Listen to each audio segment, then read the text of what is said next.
Macbeth isn't just a villain, he's a tragic hero, and that's why his downfall matters. So let's break this down. I have no spur, but only vaulting ambition. This metaphor shows ambition is his only motivation. No spur suggests hesitation and inner conflict. He knows what he's doing is wrong. Vaulting ambition suggests something uncontrollable. It goes too far. Brave Macbeth, he starts as a hero. Dead butcher, he ends as a tyrant. That journey from hero to villain is what makes him tragic. His flaw isn't evil, it's ambition. Learn with Miss BB and smash the AOs.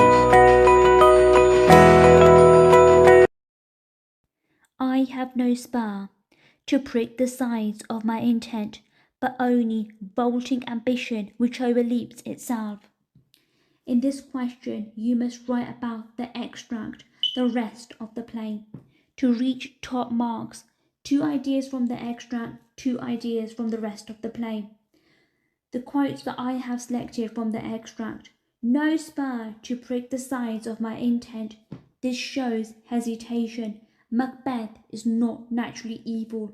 Vaulting ambition which overleaps itself is a metaphor. Ambition is dangerous, suggests loss of control. Rest of the play, I have selected quotes. Brave Macbeth, noble, heroic beginning. Dead butcher, violent, tyrannical ending. This shows a clear journey. Hero to conflict, to ambition, to tyrant, to the downfall. So AO reminder, AO1 is your ideas and your argument, AO2 is your methods, you're zooming into words, AO3 is your context, make sure you link to the Jacobean beliefs, kingship, divine order.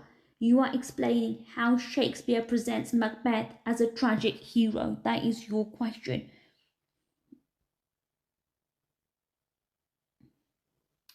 So we are quickly going to go through the mark scheme again.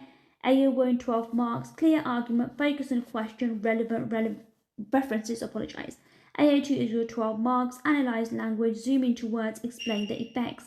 AO3 is your 6 marks, context, link to the ideas, and not bolted on. So top answers, conceptual argument, detailed word analysis, smoothly embedded context.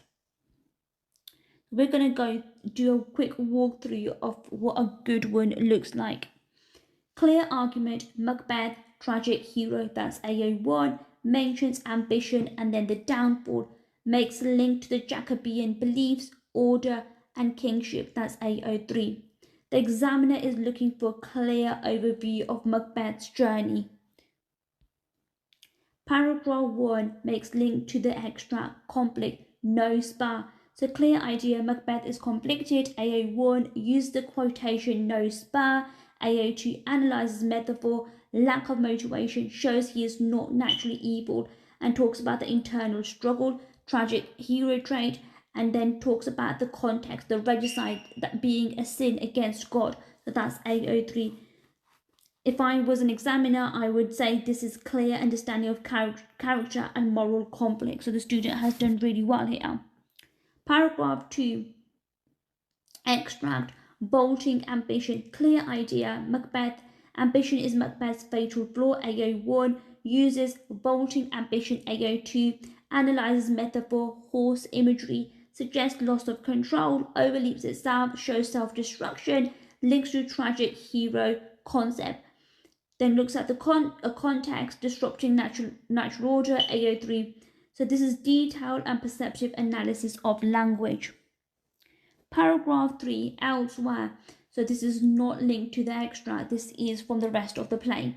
Talks about a noble start, moves beyond extract, which is really important. Talks about, uses the quotation brave Macbeth, AO2, highlights honour and heroism, shows that he begins as respected, explains contrast, and then the downfall, makes downfall tragic, talks about context, honour and loyalty valued. This is AO3. This is well-developed understanding across the whole play.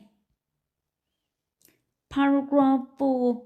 This is elsewhere in the play, talks about downfall and tyrant, shows a final stage of tragic hero, uses a quotation dead butcher, which is AO2, identifies that as a metaphor showing brutality, loss of humanity, and contrast with earlier brave Macbeth. Explains a cycle of violence, links to tragic structure, downfall, inevitable.